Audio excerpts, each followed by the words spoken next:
কে বকছে তোকে? সহসা মেঘের জবাব। কেউ বকেনি। আবির এবার দীর্ঘশ্বাস ফেলল, বেশ ঠান্ডা কণ্ঠেই বলল। তাকা আমার দিকে। মেঘ এবার দ্বিতীয় দফায় ধাক্কা খেলো। মেঘ নড়ে উঠল, কাপা কাপা চোখে তাকালো আবিরের চোখের দিকে। আবিরের শীতল চাহনিতে অষ্টাদশীর মনে ঝড় শুরু হয়েছে। সাগরের গভীরতার ন্যায় চোখের দিকে বেশিক্ষণ তাকিয়ে থাকা সম্ভব হলো না মেঘের। চটজলদি মাথা নিচু করে ফেলল। আবির তখনও তীক্ষ্ণ দৃষ্টিতে তাকিয়ে আছে অষ্টাদশীর দিকে। আবির কিছুটা ভেবে শক্ত কণ্ঠে বলল, মেঘ, আমি এইবারে সিঙ্গেল একটা মানুষের মুখে তোর নামে অভিযোগ শুনতে চাই না। মেঘের অভিব্যক্তি বোঝা গেল না, চিবুক গলায় নেমেছে। নিজের মনের উথাল পাতাল পরিস্থিতি সামলাতে ব্যস্ত অষ্টাদশী। আবির কপাল গোটায়, হঠাৎই পল্লব ফেলে দীর্ঘশ্বাস ছেড়ে শক্ত চাহনিতে মেঘের দিকে তাকায়। কাল থেকে বিকেলে কোচিংয়ে যাবি। ওনাদের তিনটায় ব্যাচ আছে। প্রতিদিন 11টা গোসল করবি, একটার পর নামাজ পড়ে প্রাইভেটে যাবি, তারপর কোচিং শেষ করে বাসায় আসবি। আমি কোচিংয়ে কথা বলে নেব। এতক্ষণে হালিমা খান কফি নিয়ে হাজির হলেন। আবির স্বাভাবিক কণ্ঠে বলল, মামনি, মেঘ কাল থেকে 11টা গোসল করবে আর বিকেলে কোচিংয়ে যাবে। ওর গোসল টাইম যদি 1 মিনিট এদিক সেদিক হয়ে যায়, তুমি সঙ্গে সঙ্গে আমায় কল করবে। এতটুকু বলেই কফির কাপ নিয়ে সিঁড়ি দিয়ে ধপধপ করে উপরে চলে গেল। মেঘের হৃৎপিণ্ড দুভাগ হয়ে গেল আবিরের কথায়। এতদিন মনের ভিতর শুধু তুফান চালিয়েছে এই লোকটা, এখন মেঘের জীবনেও তুফান চালাচ্ছে। বন্যা তো 10টার ব্যাচে যাবে, মেঘ একা একা বিকালে পড়তে যাবে, ওখানে তো কাউরে চিনে না। ভাবতেই আহত হলো মনটা। ঠাই সোফায় হেলান দিয়ে বসে আছে মেঘ। হালিমা খান মেঘকে 1 কাপ কফি এনে দিলেন। মেঘ কিছুটা স্বাভাবিক হয়ে কফি খাওয়ায় মনোযোগ দিল। কিছুক্ষণ পর মেঘ সিঁড়ি দিয়ে উঠছে রুমে যাওয়ার উদ্দেশ্যে, তখনই সিঁড়ি দিয়ে ব্যস্ত পায়ে নামছে আবির। এমপির জন্মদিনের অনুষ্ঠানে যাওয়ার জন্য রেডি হয়েছে। খয়েরি রঙের শার্ট, কনুই পর্যন্ত হাতা ভাঁজ করা, কালো প্যান্ট দিয়ে ইন করা, নতুন শু, জুতা, চোখে নতুন একটা সানগ্লাস, চুলগুলো খুব সুন্দর করে স্টাইল করা। এক পলক তাকাতেই মেঘ থমকে দাঁড়ালো সিঁড়িতে। আবিরের এক হাত পকেটে, অন্য হাতের আঙ্গুলের বাইকে চাবি ঘুরাতে ঘুরাতে মেঘের পাশ কেটে নেমে গেল। মেঘ ওখানেই দাঁড়িয়ে পড়েছে। বডি স্প্রের তীব্র গন্ধে ঘাড় ঘুরিয়ে তাকালো আবিরের দিকে। যতক্ষণ দেখা গেল ততক্ষণ স্থির দৃষ্টিতে তাকিয়ে রইল। বিড়বিড় করে বলল, ওনার যন্ত্রণায় আমাকে পাবনা যেতে হবে মনে হচ্ছে। কিছুক্ষণ পর মেঘ রুমে চলে গেল। তানভীর সারাদিনেও বাসায় ফিরতে পারেনি। সেই যে সকালে বের হয়েছিল, সারাদিন নির্বাচনের কাজে ব্যস্ত, বিকালে বাহিরেই খেয়েছে। তারপর থেকে জন্মদিনের অনুষ্ঠানের কাজে ব্যস্ত। কোথায় কি রাখবে, কিভাবে করবে, সভাপতি, সাধারণ সদস্য সকলেই ব্যস্ত। অনুষ্ঠান শুরু হওয়ার পর্যায়ে আবির উপস্থিত হলো। আবিরকে দেখে তানভীর ছুটে এসেছে, পরিচয় করিয়ে দিয়েছে হবু এমপির সাথে। হ্যান্ডশেক করে মতবিনিময় শুরু করলো দুজন। অনুষ্ঠান ভালোই শেষ হলো, বেশ কিছু ছবিও তোলা হয়েছে। এমপির ফ্যামিলির সাথে আবির, তানভীর এমপির দুই পাশে দাঁড়িয়ে কেক খাওয়ানো সহ আরও অনেক ছবি তোলা হয়েছে। সেখান থেকে 4টা ছবি আবির ফেসবুকে আপলোড করেছে, সাথে জন্মদিনের ক্যাপশন দিয়ে। অনুষ্ঠান শেষে তানভীর বলল, ভাইয়া, তুমি কি আমার বাইকে লিফট দিবা? এক রিক্সা করে বাড়ি যাব। আবির এক মুহূর্ত ভেবে উত্তর দিল, আজ থেকে যেতে পারবি, সমস্যা নেই। তানভীর খুশিতে আত্মহারা হয়ে গেছে। 10 দিনের মাথায় ভাইয়ের বাইকে ওঠার অনুমতি পেল। বাইক চালাতে চালাতে আবির গম্ভীর কণ্ঠে তানভীরকে বলল, তোর কাছে মেঘের বান্ধবীর নাম্বার আছে? তানভীর স্বাভাবিকভাবেই বলল, হ্যাঁ আছে। কেন ভাইয়া? আবির রাশভারী কণ্ঠে বলল, তুই তাকে কল দিয়ে বলিস কাল থেকে যেন 3টায় কোচিংয়ে যায়। মেঘের ব্যাচ টাইম চেঞ্জ করে দিয়েছি, সাথে তারটাও। কোচিংয়ের লোকের সাথে কথা বলেছি। মেঘের একা একা বিকেলে ভালো লাগবে না। তানভীরের চিন্তিত স্বরে বলল। আবার কোনো সমস্যা হয়েছে ভাইয়া? আবির এবার দীর্ঘশ্বাস ফেলে কণ্ঠ দ্বিগুণ ভারী করে বলল, তোর বোন ঠিকমতো খায় না, গোসল করে না, পড়ে না, কত অভিযোগ শুনতে হয়। এই ধরনের টাইম পাল্টে দিয়েছি, সাথে ওকে ওয়ার্নিং দিয়েছি। তানভীর আর কিছু বলল না। চুপচাপ দুই ভাই বাসায় ঢুকে যে যার মতো রুমে চলে গেল। রাত তখন 10:30।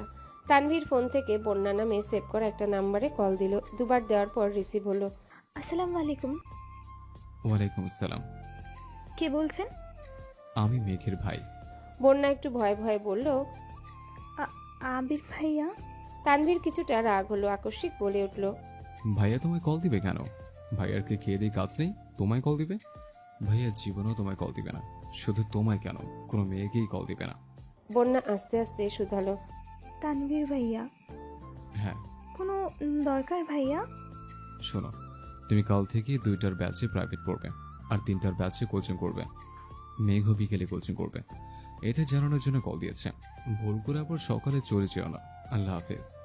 এতটুকু বলেই কল কেটে দিল তানভীর। বন্যা খাটের উপর টাসকি খেয়ে বসে পড়ল। কিছু ভাবতে পারছে না। কিছুক্ষণ স্থির থেকে তাড়াতাড়ি কল করলো মেঘকে। একবার বাজতেই রিসিভ করলো কল মেঘ। এই পাগল, তোর কি হয়েছে রে? কাল থেকে এতবার কল দিছি, কোনো খবর নাই তোর? সেই যে আবির ভাইয়ের সাথে বাইকে গেলি, কি হলো তাও বললি না। কি অঘটন ঘটাইছিস তুই? আমি অঘটন ঘটাইনি, আবির ভাই অঘটন ঘটাইছে। উনি আমার মনের ভেতর ঢুকে আমার জীবনের 14টা বাজিয়ে দিয়েছে। আমার খাওয়া, গোসল, ঘুম সবকিছুর নাজেহাল অবস্থা করে ফেলেছে। ওনাকে যতবার দেখছি ততবারই ভেঙে চুরে যাচ্ছি আমি। বারবার নতুন করে ক্রাশ খাই। কি করব বল? বন্যা এবার রেগে বলল, রাত বিরাতে নেশা করা ছেড়ে ঘুমা বাই। কি জন্য কল দিয়েছিল তা বলতেই পারলো না। মেঘের এসব হাবিজাবি কথা শুনতে তার এখন একটুও ভালো লাগছে না। কোথায় সিরিয়াস মুডে কল দিল মেঘকে, মেঘ যেন ঘোরেই পড়ে আছে। মেঘও আর কল ব্যাক করলো না। মেঘ ফেসবুকে ঢুকলো। ঢুকতেই সামনে আসলো আবিরের 3 ঘন্টা আগে করা পোস্ট। ছবিগুলো খুব ভালো করে দেখছে মেঘ। টেনে টেনে বড় করে আবিরকে মনোযোগ দিয়ে দেখছে। হঠাৎই একটা ছবি দেখে মেঘের দৃষ্টি স্থির হলো। আবিরের পাশে কড়া নীল রঙের একটা গাউন পরা মেয়ে দেখেই মনে হচ্ছে শরীরে বড়লোক বড়লোক ভাব আছে একটা।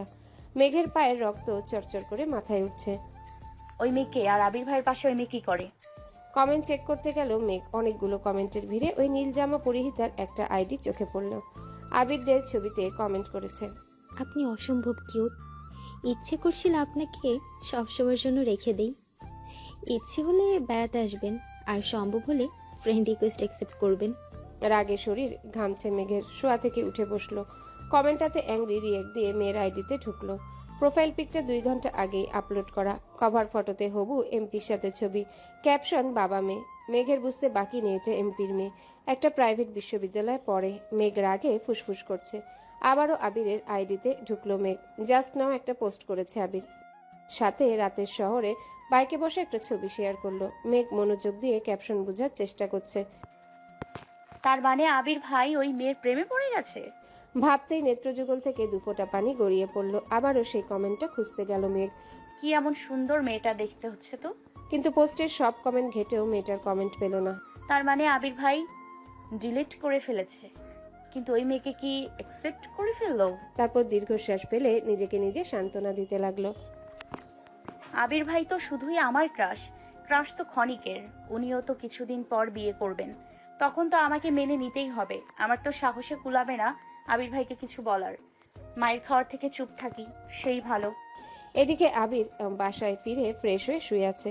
একটা ছবি জুম করে শুধু চোখগুলোর দিকে তাকিয়ে আছে আর বিড়বিড় করে গাইছে। কিছুক্ষণ থেমে আবারও বলল, প্রতিদিনের মতো আজও খাবার টেবিলে একসাথে খেতে বসেছে সকলে, কিন্তু মেঘের মাথায় আজ অন্য প্ল্যান ঘুরছে। সবার খাওয়া মোটামুটি শেষ। মেঘ ইচ্ছে করে অল্প অল্প খাচ্ছে। এদিকে মোবাইলে কি যেন চেক করছিল আবির। আবিরের খাওয়া শেষ, তাই মোবাইল টেবিলের উপরে একপাশে রেখে হাত ধুতে উঠে পড়ে। 3-4 কদম যেতেই মেঘ হাত বাড়িয়ে আবিরের মোবাইল হাতে নেয়। তাড়াহুড়োতে হয়তো পাওয়ার বাটনে চাপ দিতে ভুলে গেছে আবির। হোম পেজ ভেসে আছে। এখানে 2টা হাতের ছবি, একটা বড় হাতের উপর একটা পিচ্চি হাত। মেঘ 1 সেকেন্ড তাকালো ছবিটার দিকে, কিন্তু এখন ছবি নিয়ে গবেষণা করার সময় না। তাই মেঘ তাড়াতাড়ি ফেসবুকে ঢুকলো। ফ্রেন্ড রিকোয়েস্ট অপশনে ঢুকতে চোখে পড়লো কত ছেলে মেয়ের আইডি। সে খুঁজতে লাগলো গতরাতে নীল জামা পরিহিতাকে। একটু নিচে যেতেই পেয়ে গেল প্রত্যাশিত ব্যক্তির আইডি। 1 সেকেন্ড না ভেবে ব্লক করে দিল তাকে। তাড়াতাড়ি ফেসবুক থেকে বের হয়ে ফোন রেখে দিল আগের জায়গায়। এবার মেঘ দীর্ঘশ্বাস পেল। মনে খুব শান্তি লাগছে এখন। আবির টেবিলের কাছে এসে মোবাইল নিতে নিতে মেঘের দিকে তাকালো। নিরুদ্বেগ কণ্ঠে বলল, যতক্ষণ সময় খাবার টেবিলে বসে থাকতিস, ততক্ষণ যদি খাইতিস, তাহলে আজ আর কঙ্কালের মতো থাকতিস না। মোবাইল আর ব্যাগ নিয়ে অফিসের জন্য বেরিয়ে গেল আবির। এদিকে মেঘ মুচকি হেসে বিড়বিড় করে বলল, আমি তো আপনার জন্যই বসে থাকি। আমি খাবার খেয়ে রুমে যেতে যেতে আপনি বাইক নিয়ে চলে যান, দেখতেই পারি না। তাই তো বাধ্য হয়ে এখন টেবিলেই বসে থাকি। আবিরের কথা মতো মেঘ 11টার মধ্যে গোসল করেছে। আজ যথাসময়ে রেডি হয়ে রওনা দিল টিউশনের উদ্দেশ্যে। মনটা ভীষণ খারাপ। আজ থেকে একা একা টিউশন আর কোচিংয়ে পড়তে হবে, এটা ভেবেই মন ভাঙছে বারবার। টিউশনে ঢুকতেই বন্যা ডাকলো, মেঘ এখানে আয়। মেঘ চোখ গোল গোল করে অবাক চোখে তাকালো, ছুটে গেল বন্যার কাছে। তুই এই সময় টিউশনে কেন? আগের ব্যাচে পড়িসনি? কিভাবে পড়বো? তোর বেস্টু হয়েছি, তোর ভোগান্তি তো আমাকে ভুগতে হবেই। মানে? গতকাল রাতে তানভীর ভাইয়া কল দিয়েছিল আমায়, বললো তোর সাথে আমারও টাইম পাল্টাই দিছে, আজ থেকে যেন বিকালে আসি। তাহলে তুই জানাসনি কেন আমায়? আমি পুরো রাস্তা মন খারাপ করে আসছি একা একা পড়তে হবে বলে। তোকে কিভাবে জানাবো? তুই তো আবির ভাইয়ের ঘুরে ডুবে আছিস। মেঘ কিছুটা লজ্জা পেল, তারপর সশব্দে হেসে বলল, জানিস বোন না, আমার হিজাবটা আবির ভাই কিনে দিছে। শুধু এটাই না, সর্বমোট 30টা হিজাব কিনে দিয়েছে। শুধু তাই না, দেখ আমার পায়ের নুপুরগুলো, এগুলো আবির ভাই দিয়েছে, তাও আবার নিজের হাতে পরিয়ে দিয়েছেন। দেখ সুন্দর না?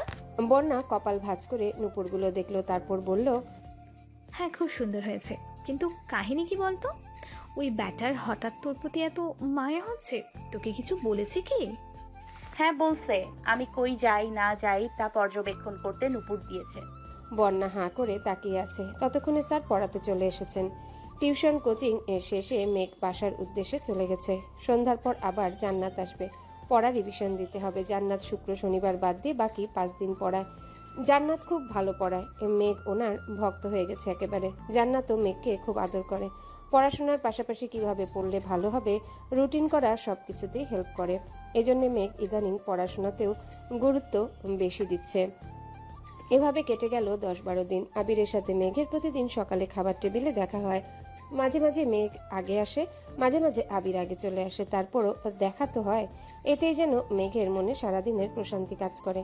আবির বাড়ি ফিরে 11টা-12টার দিকে। আবিরের বাইকের শব্দ পেলে মেঘ ছুটে যায় নিজের রুমের বারান্দায়। হেলমেটটা খুলে যখন বাইক থেকে নামে, মেঘ গভীর মনোযোগ দিয়ে দেখে সেই দৃশ্য, আর গুনগুন করে গান গায়। তারপর বাড়িতে ঢোকার আগ পর্যন্ত যতটুকু সম্ভব তাকিয়ে তাকে আবিরকে দেখে। আবির বাড়িতে ঢুকে গেলে হাসি মুখে ঘুমিয়ে পড়ে মেঘ। এটাই যেন মেঘের দৈনিক রুটিন। কেন আবিরকে দেখে তার কোনো উত্তর নেই অষ্টাদশীর কাছে। আবির কি শুধুই তার ক্রাশ, নাকি সে আবিরকে ভালোবাসে, এর উত্তর নিজে খুঁজে পায় না। তবে আবিরকে অসম্ভব ভালো লাগে। আবিরের শীতল চাহনি বারংবার অষ্টাদশীর হৃদয়টা চূর্ণ বিচূর্ণ করে। আবির অষ্টাদশীর মন মস্তিষ্ক জুড়ে বিচরণ করছে। 10-12 দিন পর সকালবেলা আবির জুসের গ্লাস হাতে নিয়ে 2 চুমুক খেলো কিনা আলী আহমদ খান বলে উঠলেন,